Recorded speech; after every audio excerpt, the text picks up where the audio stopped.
నమస్కారం అండి. మాటే మంత్రంలో నేను మీ మాధవి. అహంకారము, గర్వమును విడిచిపెట్టిన వారికే దైవ దర్శనము కలుగుతుంది. నిజానికి, అబద్ధానికి తేడా ఏంటో తెలుసా? మీరు చెప్పిన అబద్ధాన్ని మీరే రక్షిస్తూ ఉండాలి. కానీ నిజం మాత్రం మిమ్మల్ని రక్షిస్తూ ఉంటుంది ఎప్పటికైనా. మనిషిది చాలా విచిత్రమైన స్వభావం.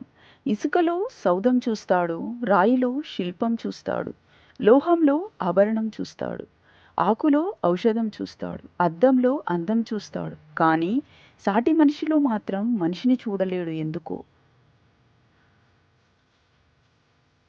ఏమీ లేనప్పుడు పిలిచి పచ్చడి మెతుకులు కూడా పెట్టరు. అన్నీ వచ్చాక బ్రతిమిలాడి మరీ పంచభక్ష పరమాన్నాలు వడ్డిస్తారు. నిజం తెలుసుకోండి. మనం ఉండడం కొన్ని రోజులు మాత్రమే. కొన్ని రోజులలో కోపం, ఆవేశం, మూర్ఖత్వం, నేను అనే అహంకారం మరియు ఇంకెన్నో. వీటన్నిటి నుండి బయటపడండి. అందరితోనూ సంతోషంగా ఉండండి.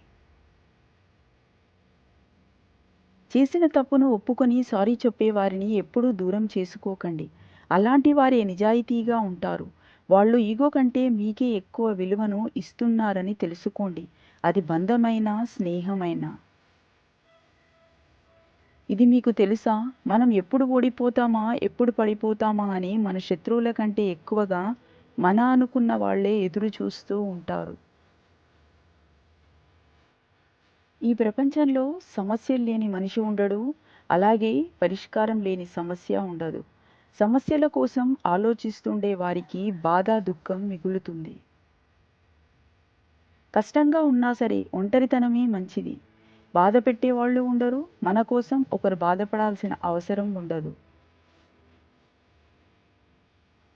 కోపం, ఆవేశం ఉన్నప్పుడు ఎంత తెలివిగల వారైనా మూర్ఖంగా ప్రవర్తిస్తారు. కోపం మరియు ఆవేశం ఆలోచనా శక్తిని నాశనం చేస్తుంది. కష్టం విలువ, ఇష్టం విలువ ఒకరు చెప్తే తెలిసేవి కావు. స్వయంగా అనుభవించి అనుభూతి చెందితేనే తెలుస్తాయి. లేదంటే ఎదుటివారు పడే కష్టం తేలికగానూ, చూపించే ఇష్టం చులకనగానూ అనిపిస్తాయి. కష్టం విలువ తెలిసిన వారు ఎవరినీ కష్టపెట్టరు. ఇష్టం విలువ తెలిసిన వారు ఎవరినీ వదిలిపెట్టరు. మీ చుట్టూ ఉన్న మనుషులు చాలా వరకు మీతో ఏదో ఒక అవసరం ఉన్నంత వరకే మీకు విలువనిస్తారు. లేని వినయాన్ని, ప్రేమను నటిస్తారు. ఒక్కసారి మీతో అవసరం తీరాక వాళ్ళ నిజస్వరూపాలు బయటపెడతారు. మంచి ఎక్కడ ఉన్నా ప్రోత్సహించాలి. ఉన్నత ఆశయం ఎవరి దగ్గర ఉన్నా వేల గొంతులతో ప్రచారం కల్పించాలి. ఆ సేవలు నలుగురికి తెలియాలి.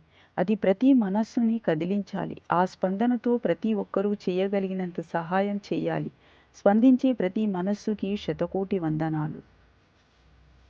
ఆలోచనలదేముంది? మానవ మెదడులో వందలు, వేల ఆలోచనలు పుట్టుకొస్తూ ఉంటాయి. వాటిలో చెడుని తొక్కిపెట్టి మంచిని బయటికి తీసిన వారే సమాజంలో సమర్థంగా బ్రతకగలరు. జీవితం అనేది మనం నడిచే దారి లాంటిది. మనతో తోడుగా నడిచేవారు చాలామందే ఉంటారు కానీ, మనకు బదులుగా నడిచేవారు ఎవ్వరూ ఉండరు. మనమే నడవాలి ఎంత కష్టమైనా. ప్రతి అనుభవం నుండి ఒక మంచి గుణపాఠం నేర్చుకుందాం. అదే మన జీవితంలో విజయం సాధించడానికి తోడ్పడుతుంది. మన పక్కన మనుషులు లేకపోవటం కాదు ఒంటరితనం అంటే. మన మనసు కోరుకుంటున్న వాళ్ళు మనతో లేకపోవడమే అసలైన ఒంటరితనం. ఈ ప్రపంచంలో మీలా ఉండేది, ఉండబోయేది, ఉండాల్సింది కేవలం మీరు మాత్రమే. అందుకే ఎవరినీ అనుకరించవలసిన అవసరం లేదు. హింస అంటే శారీరకమైనదే కాదు.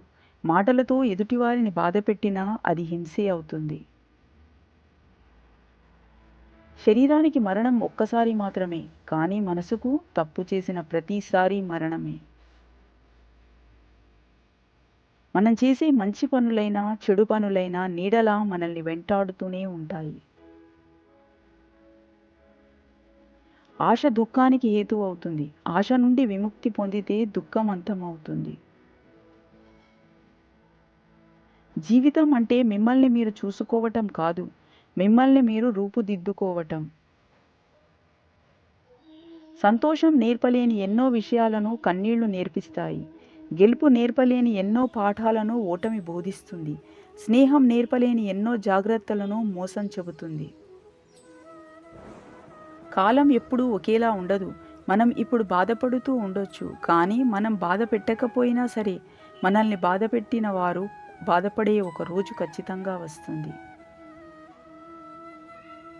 నటన ఎదుట నిజాయితీ ఓడిపోవచ్చు, కానీ ఏదో ఒక రోజు నటనకు నిజాయితీ ఖచ్చితంగా సమాధానం చెబుతుంది.